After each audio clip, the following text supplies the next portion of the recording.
پڑے ہوئے تھے۔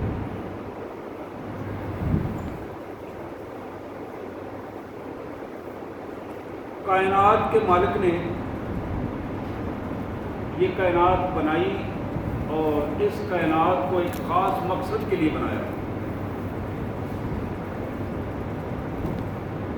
مقصد یہ تھا انی جاعل فی الارض خلیفہ، میں اس زمین پر اپنا نائب بنانا چاہتا ہوں جو میری مرضی میرا نظام اس زمین پر لائق کرے۔ اس مقصد کے لیے اللہ تبارک و تعالیٰ نے انسان بنائے اور انسانوں کی رہنمائی کے لیے رسول اور نبی بھجوائے۔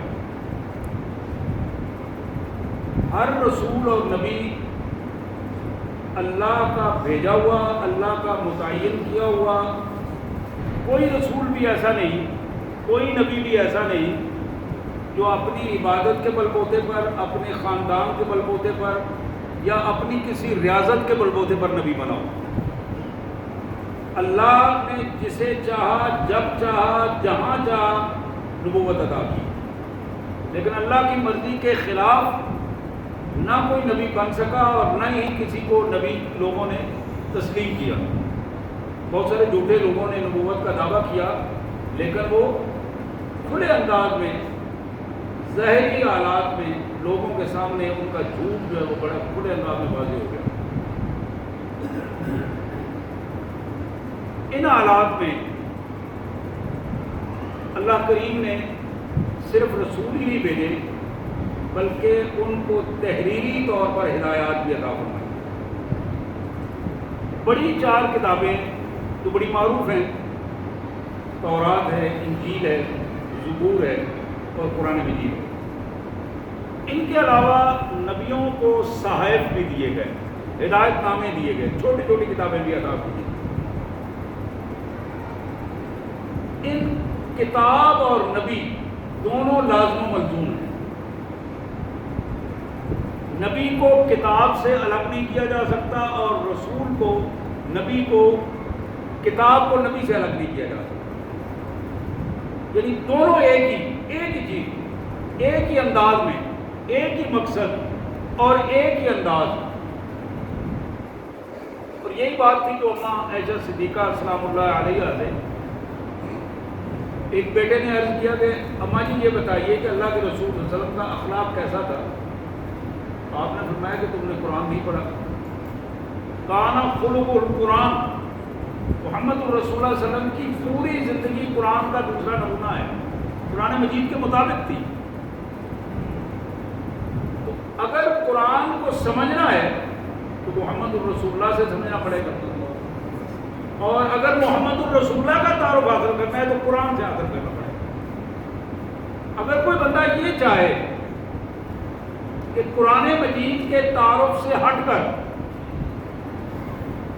کسی بیان کرنے والے کے بیان سے تعارف حاصل کیا جائے، کسی شاعر کے نعت کو فرد سے ان کا تعارف حاصل کیا جائے، کسی لکھنے والے مورخ کی تحریر سے ان کا تعارف حاصل کیا جائے، تو یہ تعارف اگر قرآن کی رہنمائی میں نہیں ہے تو یہ تعارف غلط ہوگا۔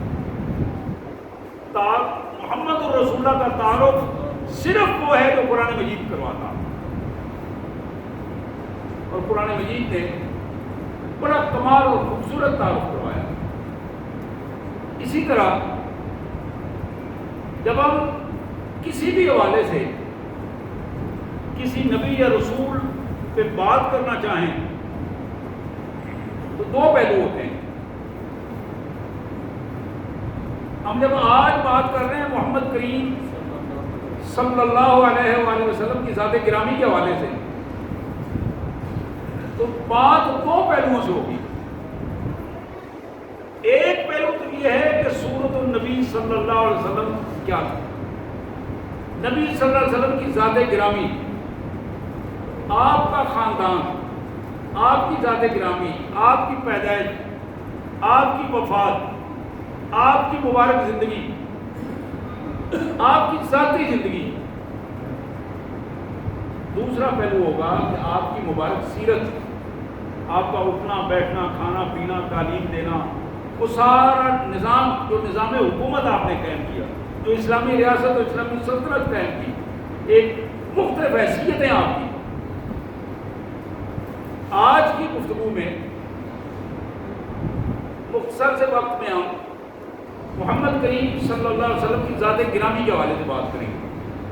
تو انشاءاللہ اگر اللہ نے موقع دیا تو اس سے اگلے جمعے کو اللہ کے رسول صلی اللہ علیہ وسلم کی مبارک سیرت پہ بات ہوگی، اور وہ یقیناً ایک جمعہ نہیں 2-3 جمعے مسلسل جو ہے اس پہ بات ہوگی، اور سیرت کے مختلف پہلو جو ہیں وہ ہمارے سامنے آئیں گے. میں حدیث مبارک کی کتاب پڑھ رہا تھا آج. اللہ کے رسول صلی اللہ علیہ وآلہ وسلم نے ارشاد فرمایا، جناب جبیر رضی اللہ تعالیٰ عنہ کہتے ہیں کہ سمیت رسول اللہ صلی اللہ علیہ وسلم، میں نے نبی محترم صلی اللہ علیہ وسلم سے اپنے کانوں سے سنا، حضور نے فرمایا ان لی اسماء، اللہ کے رسول صلی اللہ علیہ وسلم نے فرمایا کہ اللہ نے میرے بہت سارے نام رکھے. میرا ایک نام انا محمد، میرا نام محمد ہے. وَأَنَا احمد، میرا نام احمد ہے. محمد کہتے ہیں جس کی سب سے زیادہ تعریف کی گئی ہے، اور احمد کہتے ہیں اس کو جو سب سے زیادہ اللہ کی تعریف کرنے والا ہو. پھر فرمایا انا ماہی، میرا ایک نام ماہی ہے، میم الف ہا یا ماہی. الذی یمحو اللہ بی الکفر، ماہی میرا نام اللہ نے اس لیے رکھا ہے اللہ نے میرے ذریعے کفر کو ختم کر دیا. ماہی کا مطلب ہوتا ہے مٹانے والا. میرے ذریعے اللہ تعالیٰ نے کفر کے اندھیروں کو ختم کیا ہے اور اجالا، روشنی اور نورانیت پیدا کر دی ہے پورے ماحول معاشرے میں. پھر فرمایا وَأَنَا حاشر، اللہ نے ایک میرا نام حاشر رکھا ہے. یحشر الناس علی قدمی، یہ میرا نام اس لیے کہ کل قیامت کے دن تمام انسانوں میں سب سے پہلے حشر کے دن میں اٹھوں گا قبر سے. میں اٹھ کر اپنی قدموں پر کھڑا ہوں گا، اور میرے قدموں پر کھڑا ہونے کے بعد باقی ساری مخلوقات کو اللہ تبارک و تعالیٰ حشر کے دن اس میدان میں لائیں گے. وہ بعد میں دیں گے اور بعد میں آئیں گے. حاشر اکٹھا کرنے والا. تو اللہ تعالیٰ نے میرا نام حاشر رکھا ہے کہ میدان محشر کی ابتدا محمد کریم صلی اللہ علیہ وسلم کی ذات گرامی سے. پھر آپ نے فرمایا وَأَنَا الْعَاقِبُ، اللہ نے میرا نام عاقب رکھا ہے. وَالْعَاقِبُ الَّذِي لَيْسَ بَعْدَهُ نَبِيٌّ، عاقب وہ ہوتا ہے جس کے بعد کوئی نبی نہ آئے. اللہ نے عاقب میرا نام اس لیے رکھا ہے لا نبی آبادی لا رسول آبادی، میرے بعد کوئی نبی نہیں ہے، کوئی رسول نہیں ہے. یہ سلسلہ نبوت اور رسالت یہی ختم ہوا ہے، اس لیے میرا نام عاقب ہے.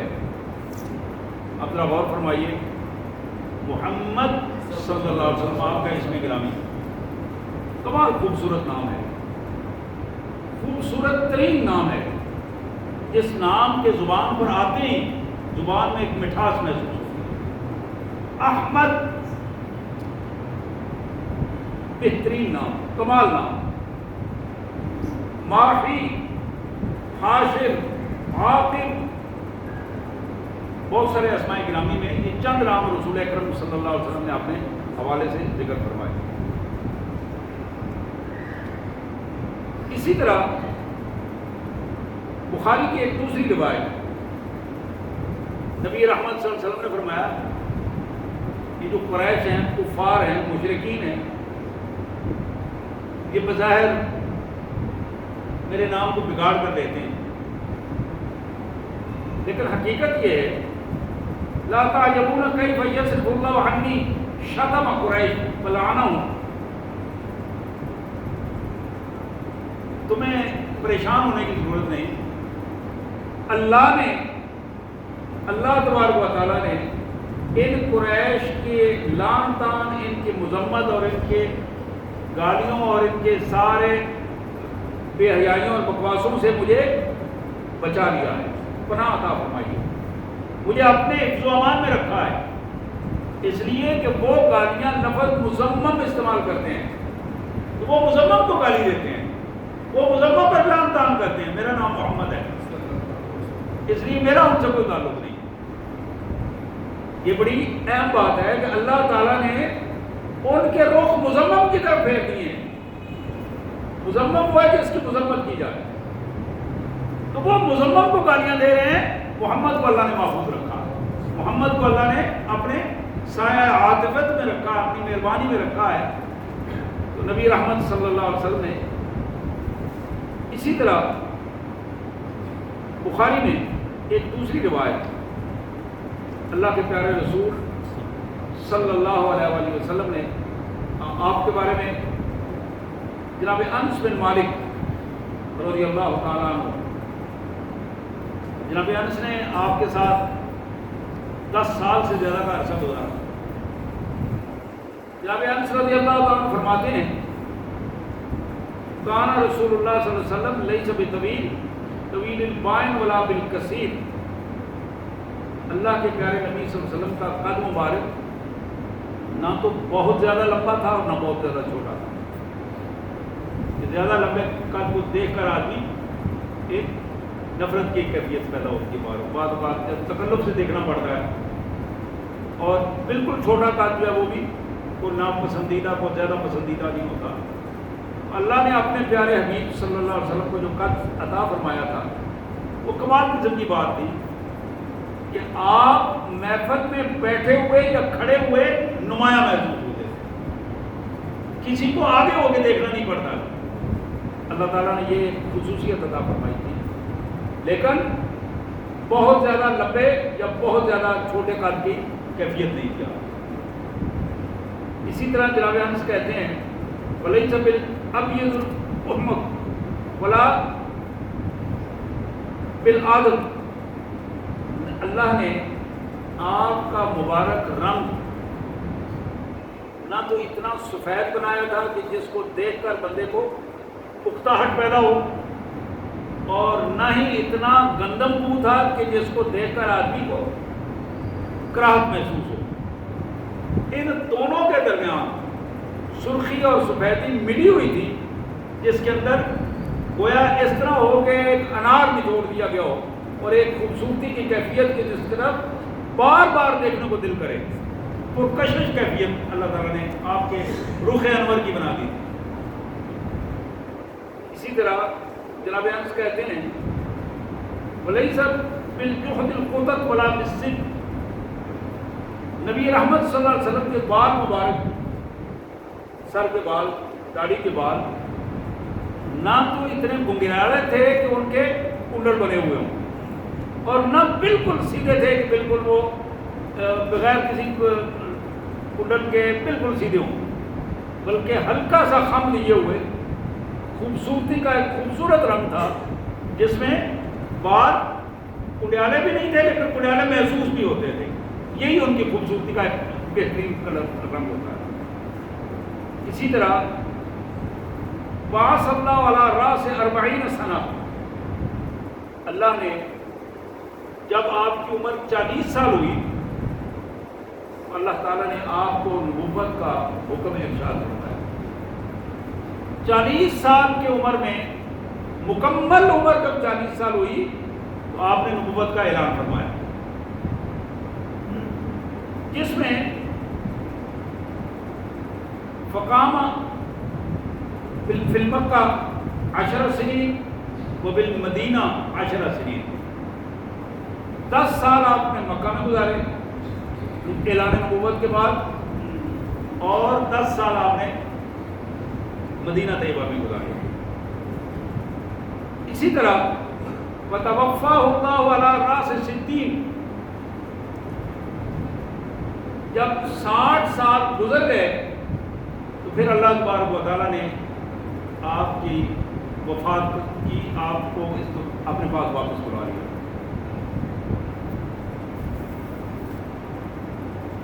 ولیس فی راسی ولحیتی 20 شعرہ بیضاء. جب آپ اس دنیا سے رخصت ہوئے آپ کے سر مبارک اور داڑھی مبارک میں 20 بالوں سے زیادہ سفید بال نہیں تھے.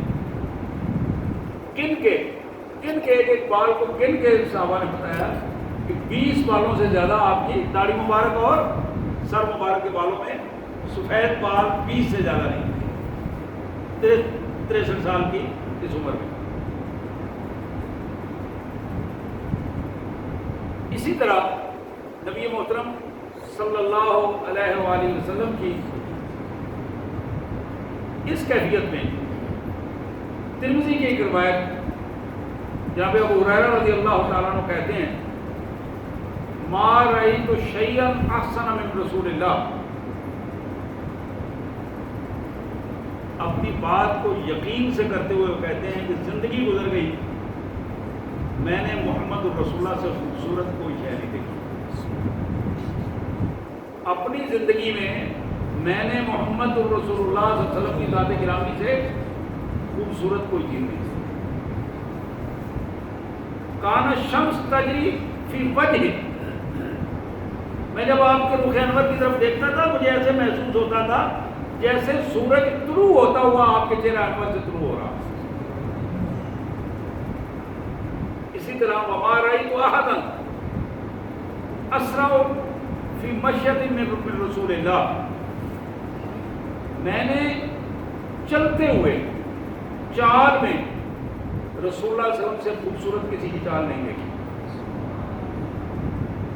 اور یہ حیرانگی کی بات ہے کہ آپ چل رہے ہوتے تھے محسوس بھی نہیں ہوتا تھا لیکن آپ سب سے تیز چل رہے ہوتے تھے. جناب ابو ہریرہ کہتے ہیں رضی اللہ تعالیٰ عنہ کیفیت یہ تھی کہ رسول اللہ کانما الارض تطوی لہ. ہمیں ایسے محسوس ہوتا تھا جیسے زمین کو آپ کے لیے لپیٹا جا رہا ہے. اللہ نے اپنے رسول صلی اللہ علیہ وسلم کے لیے زمین کو لپیٹ دیتے ہیں اور آپ تیزی سے آگے بڑھ رہے ہوتے ہیں.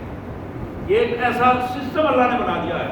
یہ صحابی کی ایک فیلنگ محسوس کر رہے ہیں وہ کہ جس طرح ایسے محسوس ہوتا تھا. یعنی بظاہر رسول اللہ صلی اللہ علیہ وسلم کو بہت زیادہ کوئی نعوذ باللہ نہ دوڑ رہے ہوتے تھے نہ اس طرح کی کوئی محسوس ہوتا تھا لیکن ہم حیران تھے کہ ہم ساتھ تیز چلنے کی کوشش کے باوجود رسول اللہ صلی اللہ علیہ وسلم ہم سے زیادہ خوبصورت رفتار میں چل رہے ہوتے. اسی طرح سنن دارمی کی ایک روایت محمد بن عمار بن یاسر بڑے معروف صحابی رضی اللہ تعالیٰ عنہ. ان کا عمار بن یاسر کا بیٹا بلکہ پوتا اپنی دادی سے پوچھتا ہے کہ اماں جی رسول اللہ صلی اللہ علیہ وسلم کے حوالے سے کوئی بات بتائیں, آپ کی ذات گرامی کے حوالے سے کوئی بات بتائیں. دادی اماں کا نام تھا ربیہ بنت معوذ رضی اللہ تعالی عنہا.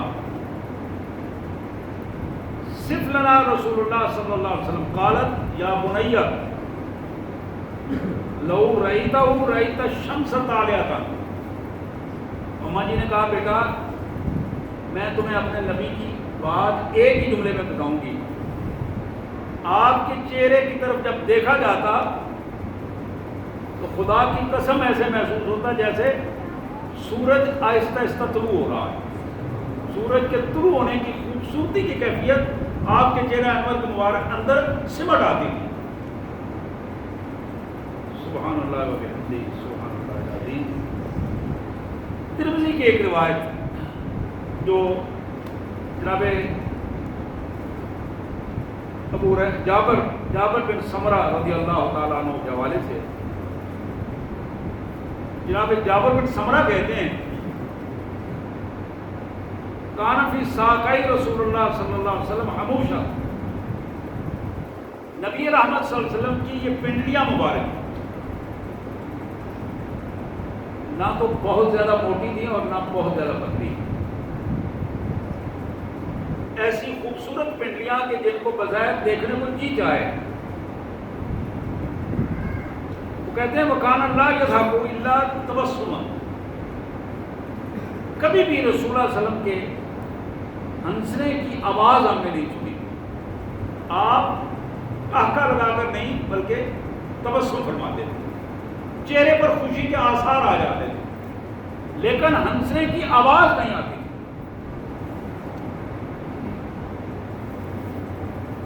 آپ نے محسوس کیا ہوگا آج جہالت نے ہمارے اندر قہقہ لگانے کی کیفیت کو زیادہ اہمیت دے دی ہے، اور نوجوان نسل بعض بزرگ بھی میں نے دیکھے ہیں محفلوں میں کھڑے ہو کر ان سے کنٹرول نہیں ہو پاتا، ہنسنے کی آواز، اونچی آواز جب تک پورے گھر میں یا پوری محفل میں نہیں گونجتی ان کو لطف نہیں محسوس ہوتا، اور وہ شیطانی عمل کر کے زیادہ خوشی محسوس کرتے ہیں۔ میرے بھائیوں، اس کو میں بہنوں سے بھی کہوں گا اس چیز کو کنٹرول کیا ہے۔ خواتین کی آواز تو ویسے ہی نہیں نکلنی چاہیے، غیر معلوم تک نہیں پہنچنی چاہیے، اور ہنسنے کی آواز تو بالکل نہیں آنی چاہیے۔ یہ میرے پیارے رسول صلی اللہ علیہ وسلم کی مبارک سنت ہے۔ صحابی کہتے ہیں کہ ہم نے جب آپ کو دیکھا، آپ کو تبسم فرماتے ہوئے دیکھا، آپ کی چہرہ مبارک پر بہت ساری حدیث اس طرح ہیں۔ صحابی کہتے ہیں جب آپ خوش ہوتے تو ایسے محسوس ہوتا ہے جیسے آپ کے مبارک چہرے کے اندر انار میں جوڑ دیا گیا، سرخی اور سفیدی جو ہے وہ زیادہ چمک اور زیادہ خوبصورتی کے ساتھ نمایاں ہو جاتی ہے۔ اسی طرح جناب جابر بن سمرہ کہتے ہیں وَكُنْتُ إِذَا نَظَرْتُ إِلَيْهِ قُلْتُ أَكْمَلَ الْعَيْنَيْنِ أَكْحَلُ الْعَيْنَيْنِ وَلَيْسَ بِوَقَعٍ، میں جب بھی رسول اللہ علیہ وسلم کی مبارک چہرے پر نظر ڈالتا مجھے یوں محسوس ہوتا جیسے آپ کی آنکھوں میں ابھی سرما ڈالا ہے، حالانکہ آپ نے سرما نہیں کبھی ڈالا ہوتا، یعنی سرمگئی آنکھیں، ہر وقت ایسے محسوس ہوتا تھا جیسے سرما ڈالا ہوا ہے اور بڑے سلیقے کے ساتھ صاف ستھری آنکھیں، حالانکہ آپ نے بلئی سب آنکھوں سرما نہیں ڈالا ہوتا تھا، آپ نے اللہ تعالیٰ نے قدرتی طور پر ان آنکھوں کو سرمگئی آنکھیں بنا دیا تھا۔ اسی طرح جناب ابن عباس رضی اللہ تعالیٰ عنہ کی ایک روایت جو سنن دارمی میں افلکت سریتین اذا تکلم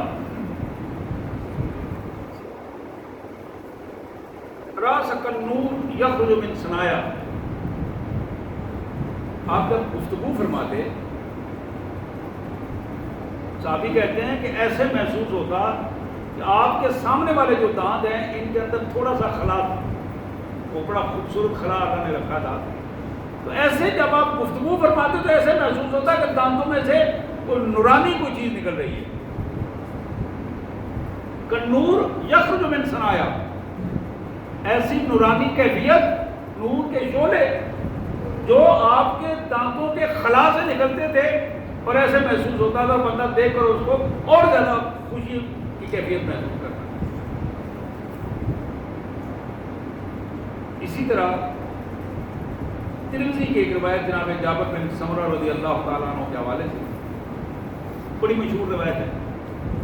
جناب جابر کہتے ہیں کہ چاندنی رات تھی، بعض حدیث میں اس کو لیلۃ البدر بھی کہا جاتا ہے، 14ویں رات کا چاند، پورا چاند۔ کہتے ہیں میں نے رسول اللہ علیہ وسلم کے پاس حاضر ہوا، آپ تشریف فرما تھے، مسجد میں تشریف فرما تھے، تو آپ نے حلۃ الحمراء، سرخ رنگ کا جوڑا پہنا ہوا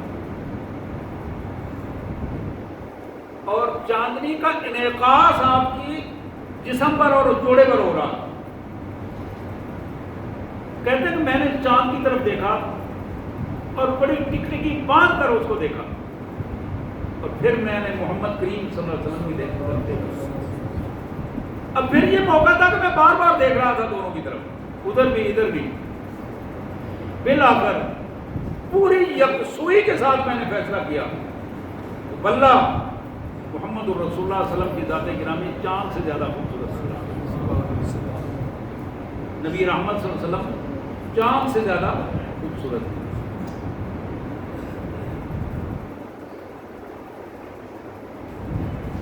فیضا ہوا احسن عندی من الکم. اسی طرح ترمذی کی ایک روایت،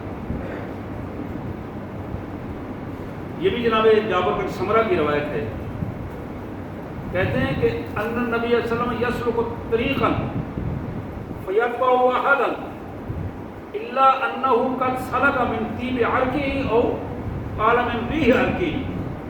رسول اللہ صلی اللہ علیہ وسلم کسی راستے پر آپ جا رہے ہوتے، اگر کوئی پیچھے آنے والا آپ کے بعد اس راستے پر آتا تو وہ آپ کے پسینے کی خوشبو اور آپ کی ذات مبارک کے گزرنے کی خوشبو سے یہ پہچان جاتا تھا یہاں سے اللہ کے رسول صلی اللہ علیہ وسلم گزر کے گئے تشریف سے گئے. بڑی خوبصورت بات کہی تھی فارسی والے نے، آفاقہا گردیدہ، میں نے پورا جہان پھرا.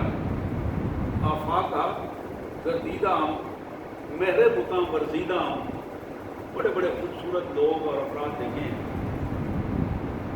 آفاقہا گردیدہ، مہر بتاں ورزیدہ، بسیار خوباں دیدہ، ایک سے ایک بڑھ کر خوبصورت دیکھا ہے. ولیکن تو چیزیں دیکھی، میرے آقا جب آپ کو دیکھا ہے تو سارے بھول گئے ہیں، پھر کوئی نظر میں جچا ہی نہیں، پھر اس کے بعد کوئی سمایا ہی نہیں نظر میں.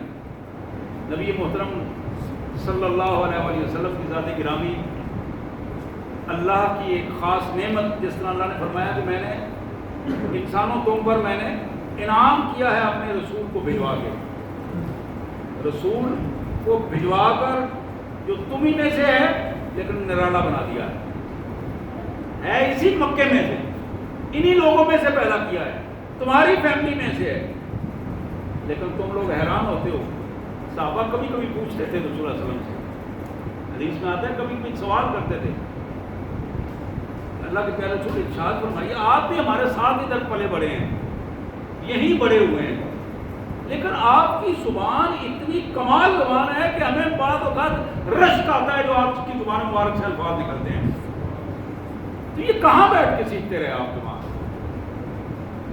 بات پھر وہی تھی، وما ینطق عن الہوی ان ہوا الا وحی. سکھانے والے نے وہ مہربانی کی تھی اور اللہ کے پیارے حبیب صلی اللہ علیہ وسلم نے فرمایا اوتیت جوامع الکلم، میرے مالک نے مجھے جوامع الکلم بنایا، خوبصورت زبان عطا کی ہے. اور خوبصورت زبان کی خوبصورتی یہ ہے کہ میں ایک جملہ بولتا ہوں اور اس کی جامعیت یہ ہے کہ اس میں پوری تاریخ سمٹ کر آتی ہے. اللہ سے دعا ہے اللہ تعالیٰ ہمیں اپنے حبیب اپنے پیارے آقا محمد کریم صلی اللہ علیہ وسلم سے بے پناہ محبت عطا فرمائے. اپنی ذات سے بڑھ کر، اپنے والدین سے بڑھ کر، مال و دولت سے بڑھ کر، یہ دنیاوی انسانوں، دنیاوی جماعتوں، دنیاوی فکروں سے بڑھ کر صرف اپنے آقا محمد کریم صلی اللہ علیہ وسلم سے اللہ تعالیٰ ہمیں بے پناہ محبت اور اخلاص والی محبت عطا فرمائے. وآخر دعوانا الحمدللہ رب العالمین.